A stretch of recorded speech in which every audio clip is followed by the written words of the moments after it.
To get free video lectures for ECE GATE 2018, subscribe Engineer Tree and press bell icon for more information and update. आपको नीचे description में हमारी website की link दिख रही होगी, जिस पर क्लिक करते ही आप हमारी वेबसाइट पर पहुंच जाएंगे, जहां पर हम लोग डेली बेसिस पर इसरो एग्जाम से रिलेटेड कुछ क्वेश्चंस अपडेट करेंगे और साथ ही साथ उनका सॉल्यूशन भी, जो कि आने वाले एग्जाम के लिए इंपॉर्टेंट हो सकते हैं। तो आप वहां वेबसाइट पर जाकर वो क्वेश्चंस देख सकते हैं, उनका सॉल्यूशन भी देख सकते हैं। Hello friends and welcome to engineer tree. मैं हूं सत्यविजय तिवारी। तो इसके प्रीवियस वीडियोस में हमने देखा था माइक्रो प्रोसेसर की इंस्ट्रक्शन साइकिल क्या होती है, मशीन साइकिल क्या होती है, किसी भी इंस्ट्रक्शन के लिए कितनी हमें मशीन साइकिल लग रही है, मशीन साइकिल कितने टाइप की होती है, ये सारी चीज़ें हमने प्रीवियस वीडियोस में देखी थी। तो अगर आपने अभी तक वो वीडियोस नहीं देखे हैं तो आप चैनल की प्लेलिस्ट में जाके वो सारे वीडियोस देख सकते हैं, क्योंकि ये सारे वीडियोस एक सीरीज से एक दूसरे से लिंक हैं। तो आपको अगर अच्छे से कॉन्सेप्ट समझना है तो आपको एक सीरीज से ये वीडियो देखना चाहिए। तो इस वीडियो में हम स्टार्ट करते हैं। ब्रांच ऑपरेशन देखते हैं 8085 माइक्रो प्रोसेसर में।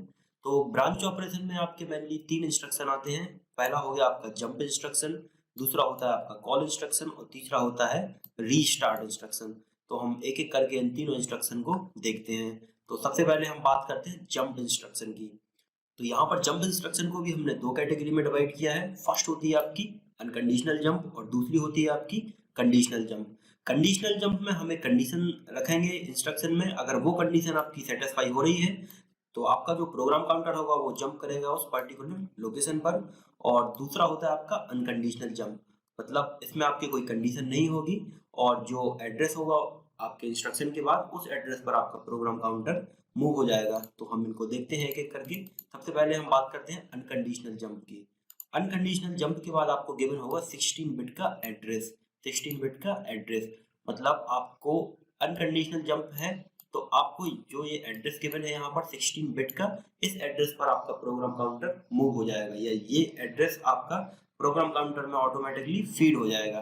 तो उसमें हम देखते हैं after the execution of this instruction control will transfer at 16-bit vector location given in the instruction, or after the execution of this instruction 16-bit address given in the instruction will load in program counter। मतलब जो आपको address given होगा यहाँ पर जो 16-बिट का address होगा वो आपका प्रोग्राम काउंटर में लोड हो जाएगा। आप इसमें अगर एड्रेसिंग मोड की बात करें तो यहाँ पर आपको सीधे सीधे क्या गिवन है, 16-बिट का एड्रेस गिवन है। तो ये हो गया आपका इमीडिएट एड्रेसिंग मोड। और इसके अगर हम एग्जांपल की बात करते हैं यहाँ पर, तो एग्जांपल ये कोई एग्जांपल है 2011 इसकी एड्रेस हो गया और जंप 6015।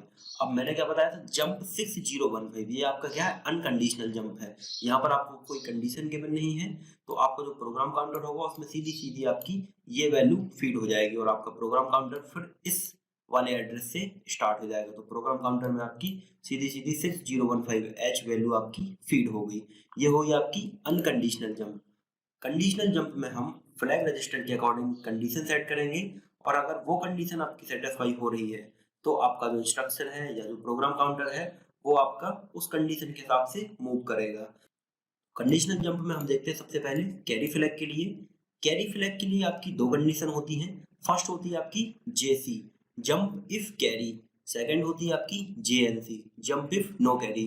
तो ये कंडीशन आपकी कब सेटिस्फाई होगी, जब आपकी कैरी फ्लैग आपका सेट होगा या आपकी कैरी फ्लैग जब 1 होगा तब आपकी ये कंडीशन सेटिस्फाई होगी और उस पर्टिकुलर लोकेशन पर आपका जो प्रोग्राम काउंटर है वो जंप करेगा।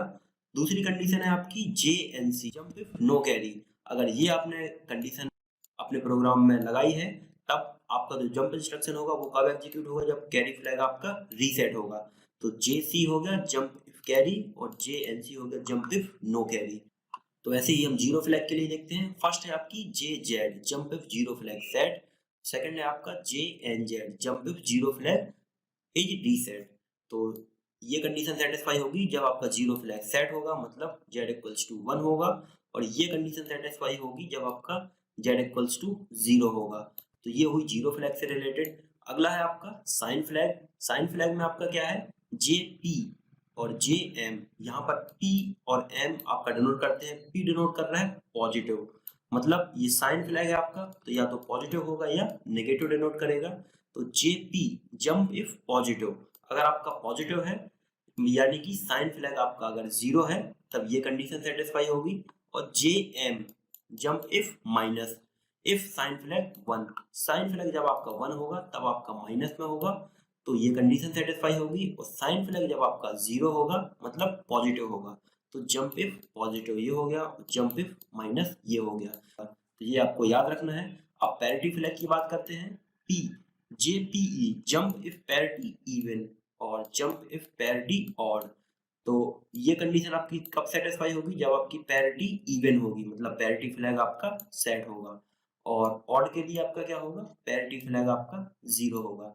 तो ये कंडीशन आपको फ्लैग रजिस्टर से रिलेटेड है, ये आपको याद रखना है। इसके लिए हम आगे एक एग्जांपल देखेंगे, वहां पर आपको ये समझ में आ जाएगा। और इनका जो जंप इंस्ट्रक्शन होता है, jump instruction will execute if condition satisfy otherwise skip it. अगर ये कंडीशन सेटिस्फाई हो रही है तब जंप इंस्ट्रक्शन आपका एग्जीक्यूट होगा, नहीं तो उसको स्किप कर देगा। अगर ये कंडीशन सेटिस्फाई नहीं है तो वो लूप तोड़ के वो उसको स्किप कर देगा। तो इसमें हम अभी आगे देखते हैं। इसकी अगर मशीन साइकिल की हम बात करें तो इफ कंडीशन सेटिस्फाई, अगर आपके जंप की कंडीशन सेटिस्फाई हो रही है, जो हमने कंडीशन रखी है आपके प्रोग्राम में, तो आपकी जो मशीन साइकिल होंगी वो क्या क्या होंगी, पहले फैच होगा।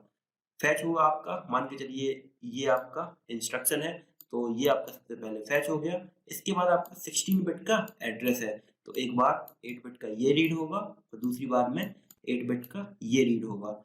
तो अगर आपकी कंडीशन सेटिस्फाई हो रही है तो आपकी जो मशीन साइकिल होगी वो कौन कौन सी होगी, फैच और रीड।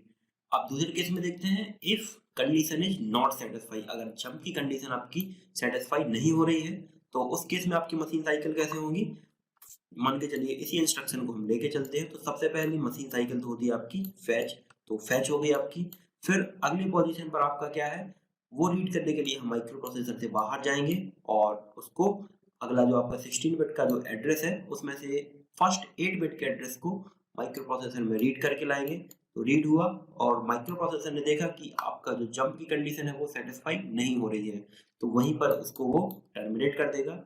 तो मशीन साइकिल इसमें कौन कौन सी लगेंगी, फैच और रीड, जब आपकी जंप की कंडीशन सेटिस्फाई नहीं होगी। और जब सेटिस्फाई होगी जंप की कंडीशन तब फैच और रीड।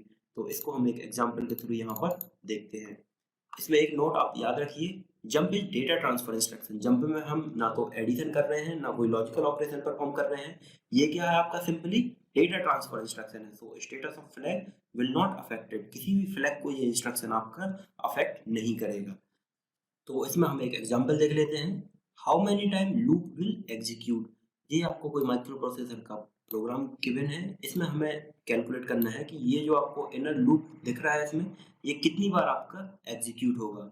यहाँ पर कंडीशन क्या है, JNC, jump if no carry, मतलब अगर आपकी कैरी नहीं आएगी तो आपकी कंडीशन जंप की सेटिस्फाई होगी, हमेशा जंप करके ही इंक्रीमेंट पर आएगा।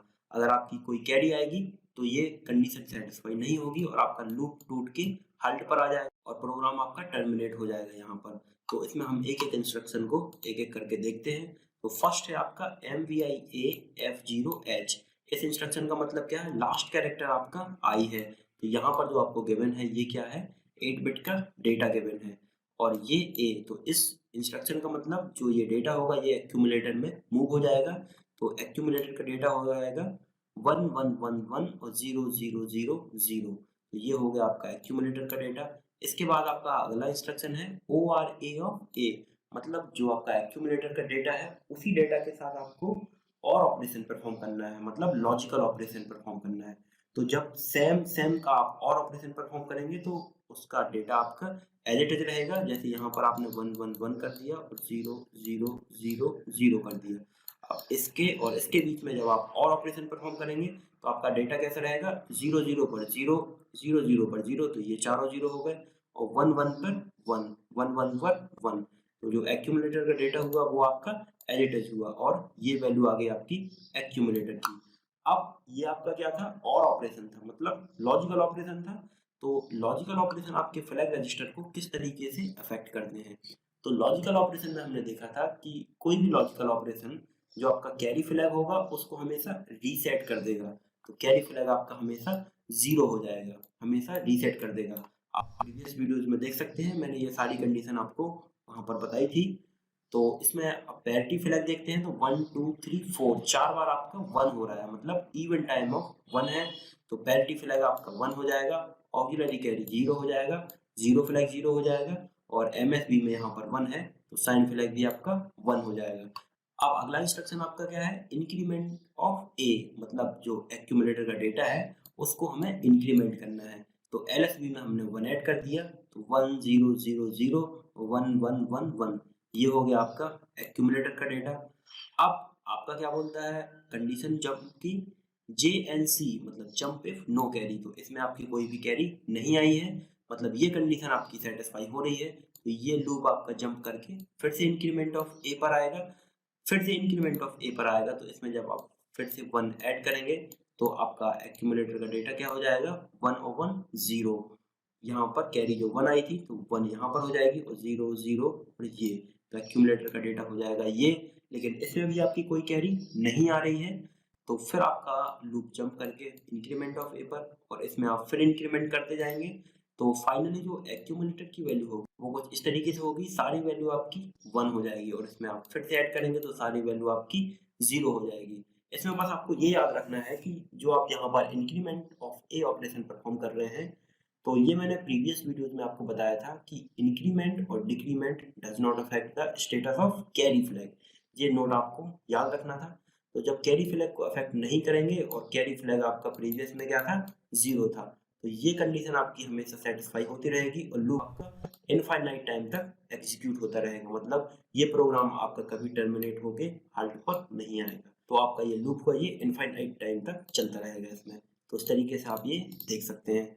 अब इसमें हम नेक्स्ट क्वेश्चन देखते हैं। ये आपको कोई प्रोग्राम गिवन है, क्या कैलकुलेट करना है, find what will display at output port 2 finally. यहाँ पर आउटपुट पोर्ट 2 पर कौन सी वैल्यू डिस्प्ले होगी ये हमें कैलकुलेट करना है। तो एक एक इंस्ट्रक्शन को हम यहाँ पर देखते हैं। यहाँ पर हमने सारे फ्लैग रजिस्टर लिखे, साइन 0, ऑक्सिलरी कैरी, पैरिटी और कैरी। तो MVI B87 मतलब B में हमें 87 को मूव करना है, तो B में आपका डेटा हो गया 87। अगला है आपका मूव AB, मतलब जो B का डेटा है वो एक्यूमुलेटर में मूव हो जाएगा, तो B में आपका 87 था तो A में भी आपका 87 हो गया। अब अगला इंस्ट्रक्शन आपका क्या है, जंप नेक्स्ट। ये आपका क्या है, अनकंडीशनल जंप है, मतलब कोई कंडीशन नहीं है, आपको सीधे सीधे यहाँ पर जंप में गिवन है कि हमें नेक्स्ट पर आना है, मतलब इस पॉइंट पर आना है, तो हम नेक्स्ट पर आ गए हैं। अब नेक्स्ट पर इंस्ट्रक्शन आपका क्या बोलता है, XRA ऑफ B, मतलब XOR ऑपरेशन हमें परफॉर्म करना है A और B के बीच में। तो A का डेटा ये था और B का भी सेम था, तो इन दोनों के बीच में जब आप XOR ऑपरेशन परफॉर्म करेंगे तब आपका क्या हो जाएगा, 1 और 1 का XOR 0। XOR आपका क्या होता है, ऑड बिट ऑफ 1 डिटेक्ट करता है, तो यहाँ पर इवन है सारी चीजें, तो आपका जो एक्यूमुलेटर का डेटा होगा वो 0 0 0 हो जाएगा पूरा। अब इसके अकॉर्डिंग आपके जो फ्लैग रजिस्टर होंगे वो क्या हो जाएंगे, साइन फ्लैग आपका 0 हो जाएगा, और 0 फ्लैग सारे बिट आपकी 0 हो गई, 0 फ्लैग आपका सेट हो गया, ऑक्सिलरी कैरी फ्लैग 0, और पैरिटी आपका 1 क्योंकि सारी बिट 0 हैं, और कैरी आपका 0। तो अब यहाँ पर हमने देखा XOR A B के बाद आपका क्या है, JP मतलब jump if positive, jump if positive. तो पॉजिटिव आपका है क्योंकि साइन फ्लैग आपका यहाँ पर क्या था, 0 था, मतलब ये कंडीशन आपकी सेटिस्फाई हो रही है। तो हमें कहाँ पर जंप करना है, स्टार्ट पर, तो फिर से यहाँ से जंप करके हम स्टार्ट पर पहुँच गए। अब इसके बाद स्टार्ट पर हमने देखा इंस्ट्रक्शन क्या है, जंप नेक्स्ट, तो ये इंस्ट्रक्शन पा के हम फिर से नेक्स्ट पे आ गए। अब नेक्स्ट पर फिर इंस्ट्रक्शन आपका क्या है, XOR A ऑफ B, मतलब A और B के बीच में हमें XOR करना है। तो A का डेटा आपका फाइनली क्या हो गया था, सारी बिट आपकी 0 हो गई थी, और B में आपका 87 ही था। तो इसके और इसके बीच में जब आप XOR ऑपरेशन परफॉर्म करेंगे तो क्या हो जाएगा, 0 1 का 1, 0 1 पे 1, 0 1 पे 1, ये सारी 0 और 1 0 पे 1। तो A में मतलब एक्यूमुलेटर में आपका जो फाइनल डेटा हो गया वो कुछ इस तरीके से हो गया, और आपके जो फ्लैग रजिस्टर होंगे वो इसके अकॉर्डिंग कैसे अफेक्ट हो जाएंगे, साइन फ्लैग में मतलब MSB में आपका 1 है तो साइन फ्लैग आपका 1 हो गया, ये 0 और पैरिटी आपका 1 क्योंकि 1 2 3 4 इवन नंबर ऑफ 1 है, तो पैरिटी आपका 1 हो गया, और कैरी फ्लैग आपका 0 रहेगा। तो अब आप इसमें देख सकते हैं कि कंडीशन आपकी क्या थी, जंप इफ पॉजिटिव। तो यहाँ पर आप देख सकते हैं कि साइन फ्लैग आपका सेट हो गया, तो नंबर आपका नेगेटिव है, और ये कंडीशन आपकी सेटिस्फाई नहीं हो रही है, तो ये लूप तोड़ के सीधे आपका प्रोग्राम टर्मिनेट हो जाएगा हाल्ट पर। तो आउटपुट पोर्ट पर जो फाइनली डेटा आया वो आया आपका 87। तो यही हमें इसमें कैलकुलेट करना है। तो ठीक है फ्रेंड्स, इस वीडियो में इतना ही। अगर ये वीडियोस आपको पसंद आ रहे हो तो इनको आप लाइक जरूर करें, सब्सक्राइब करें और अपने फ्रेंड्स के साथ शेयर करें। Thank you friends.